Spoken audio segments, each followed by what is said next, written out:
The movie kicks off with a chilling message describing a legendary alien race known as the Yaoya. These beings are feared across galaxies. They don't kneel to anyone, don't form alliances with anyone, and have only one relationship with the universe, predator to all. Among them is a young, undersized Yaoya named Dek, born into the warrior clan known as the Dek clan. Even though Dek comes from a lineage of elite hunters, he's always seen as weak. He desperately wants to prove himself, not just to the clan, but to his father, who barely acknowledges him. Dek enters a dark cave where he instantly senses a presence. His instincts kick in as he draws his weapon. Suddenly, his older brother Quay drops his invisibility cloak, revealing himself. The two brothers clash, exchanging fast and dangerous moves, training like they have 1,000 times before. Quay tells him he has skill, but he fights with too much anger, and that anger will one day get him killed. Once the training ends, Quay takes Dek to an ancient viewing chamber. A holographic projection of the planet Jenna appears, lush, wild, and overflowing with terrifying life. Quay tells him that just like every ancestor before him, this is how he will earn his place in the clan. He must travel to Jenna, choose a prey, hunt it, and bring it back. If he fails, or returns empty-handed, he should never come home again. Different monstrous creatures appear on the hologram display. Dek stares intensely at the most dangerous creature of all, the Cowlusk. A massive beast so unkillable that even veteran warriors fear it. Dek chooses it without hesitation. His father considers him the weakest, so Dek believes he must kill the strongest. Quay tries to talk him out of it, but Dek refuses. His mind is set. That's when their father appears, silent, towering, and full of judgment. He demands to know why Quay hasn't completed his order. And suddenly, everything becomes clear. Their father had ordered Quay to kill Dek. To him, Dek is not just weak, he's a liability to the entire clan. Their father activates a device, pinning Dek to the ground. He commands Quay to execute his brother. Quay approaches with his sword, but instead of swinging toward Dek's neck, he slashes him free. A desperate fight breaks out. Quay battles his own father, but their father's cloak and experience give him the advantage.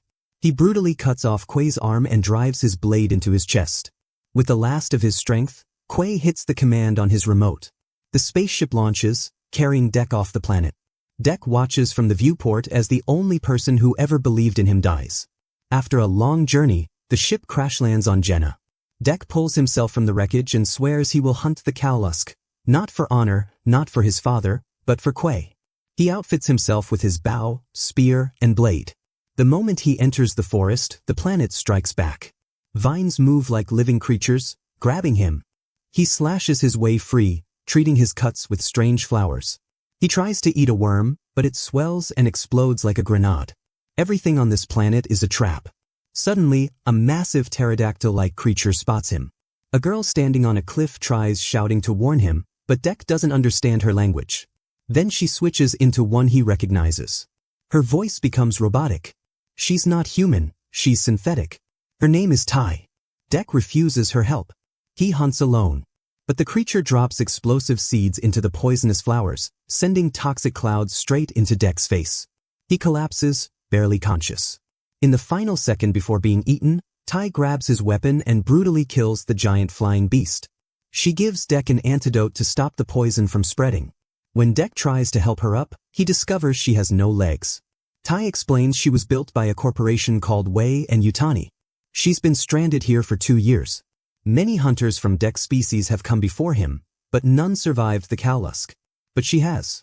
Tai offers Dek a deal. Take her with him, and she will guide him to the Cowlusk's lair. Once there, she can reattach her legs and help him kill it. Dek refuses, until she tells him she will be his tool. A perfect tool for the perfect hunt. That gets his attention. Dek ties her onto his back using vines and follows her directions. That night, they camp in a cave. Tai quietly tells her story, how she and her partner Tessa were exploring when the Cowlusk attacked. It tore off her legs. The last thing she heard was Tessa screaming her name. She realizes she's been talking to herself, because Dek is already asleep. Meanwhile, back at the Wei and Yutani facility, Tessa's damaged body lies inside a machine. The corporation revives her and reissues her original mission: capture the Cowlusk, retrieve its regenerative abilities, and kill Dek if he interferes. The next morning, Dek needs food. Tai points to a massive rhino-like beast. Dek goes after it, leaping through trees like a feral predator. But just when he's about to strike, a monkey-like creature interrupts. Chaos erupts. The rhino charges. Dek throws his sword and slices the beast cleanly in half. Before they celebrate, a tentacled predator snatches them. The monkey creature saves them by launching sharp projectiles, but it gets captured again. Dek dives onto the monster's back and slices it apart. Meanwhile, Tessa and heavily armed soldiers land on the planet. They burn through hostile plant creatures with flamethrowers, pushing deeper toward the Kalisk's territory. Later, Tai reflects on the journey she and Dek have shared. They make a good team. But in the morning, Dek leaves the monkey behind. He repeats to himself, he hunts alone. Tai is just his tool. They finally reach the Kalisk's den. Corpses from countless failed hunters lie everywhere. Tai finds her stored robotic legs and reattaches them. Dek tells her he will remember her forever. She has earned that honor. But Tai reveals the truth. The corporation is coming. Her mission is to capture the Kalisk too. If Dek stays, he will be killed. Dek says if anyone tries to stop him, they die. He uses an explosive strike to draw out the Kalisk. The beast emerges, towering, brutal, unstoppable. Dek attacks, slicing off part of its limb, but the flesh grows back instantly. He chains the creature. Tai fires shots to assist, but the Kalisk is relentless. Dek cuts off its head, only to watch a new one regenerate. The creature cannot die. A strange device flies through the air.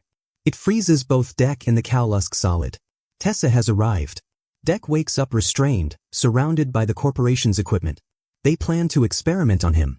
Tessa tells Tai the Kalisk's regenerative power could save millions of humans. To the corporation, the Kalisk is the future of human survival. But Tai doesn't care about corporate dreams or speeches about saving millions. She only cares about the one person who truly saw her as more than just a tool. Dek saved her life when he didn't have to. And now he's chained like an animal. Tai quietly tries to convince Tessa to let Dek go. She suggests they only study his weapons and tech instead, spare his life. Tessa doesn't even consider it. To her, Dek is a threat, an obstacle. Something to remove. So Tai makes her choice. She waits for a moment when the guards aren't looking and discreetly overrides the restraints binding Dek. In a swift, silent move, she frees him and helps him escape out the back hatch of the corporation's transport convoy. Dek doesn't run away to hide. He runs straight to his crashed ship, to rearm. He straps his gear back on, bow, spear, sword, cloak, everything he needs for a war. On his way into the forest, he finds the monkey creature again. Only now, something clicks inside him. He sees the resemblance. The monkey isn't just any creature. It's the Kalisk's child. Dek kneels, looks into the small creature's eyes, then spits into his hand and marks the creature. It's a sacred sign among his people. A declaration. We are clan. The monkey becomes his companion. Together, they move silently through the jungle. One by one, company guards fall. Dek strikes from shadows, from treetops, from behind machinery. Silent, efficient, relentless. The child Kalisk mimics him, fast and sharp like a growing predator learning from its master. Meanwhile, at the corporation base, Tessa stands proudly as the executives praise her for capturing the Kalisk alive. They ask about the warrior. Tessa lies smoothly. She tells them Dek is already dead. Dek eventually storms through the final layers of guards and finds Tai. She is shocked not because he returned, but because he returned for her. For the first time since she was built, she feels something real. Dek simply tells her, "The monkey is Kalisk's child. I can't leave its mother in chains." He turns to go free the Kalisk. But Tessa is waiting for him. She drops from above in a towering mechanized exosuit, armed with thrusters, claws, and heavy cannons. The ground shakes as they clash. Dek jumps between metal limbs and crushing metal fists, striking, dodging, sliding. Sparks fly. Metal dents. Dek is strong, but the mech is overwhelming. While Dek fights, Tai sprints through alarms and gunfire to unlock the Kalisk enclosure. With one final override, the cage door blasts open. The Kalisk roars into the battlefield. It slams into Tessa's mech, ripping metal apart like paper. The machine explodes and Tessa is thrown. The Kalisk stands, finally reunited with its child. For a brief and silent moment, the enormous monster bows its head toward Dek and Tai. A gesture of peace, gratitude, respect. Dek approaches and kneels, offering honor back to the mighty creature. But betrayal strikes like lightning. Tessa, broken and bleeding but still alive, throws a freezing device at the cowlusk. It detonates, locking the creature in ice and then shattering it into pieces. The cowlusk dies in front of its child. Ty screams. The child cowlusk cries out in heartbreak. Tessa grabs a weapon, aiming to finish Ty next. But before she fires, Dek appears behind her and drives his blade through her spine. She collapses, silent at last. Time passes. Dek returns home. He walks straight through his clan's territory. His father sees him and snarls in disbelief. The father assigns 2 elite warriors to kill him. Dek doesn't hesitate. He destroys them both effortlessly. The clan watches in stunned silence. The weakest one has returned as something else entirely. Then Dek faces his father. His father tries to use the invisibility cloak like before, thinking the same strategy will work. But Dek has learned. He has survived the impossible. He predicts every move. He traps his father mid-strike and defeats him in close combat. The father, beaten, admits that Dek has finally earned his place in the clan. He is no longer weak. But Dek steps back. He tells his father that he already has a clan. From behind, the cowlusk child charges and devours Dek's father. Standing beside Dek is Ty. Together, alongside their new clan, not born from blood, but from battle, loyalty, and survival, they look outward toward the stars. Dek takes the invisibility cloak. And the story ends.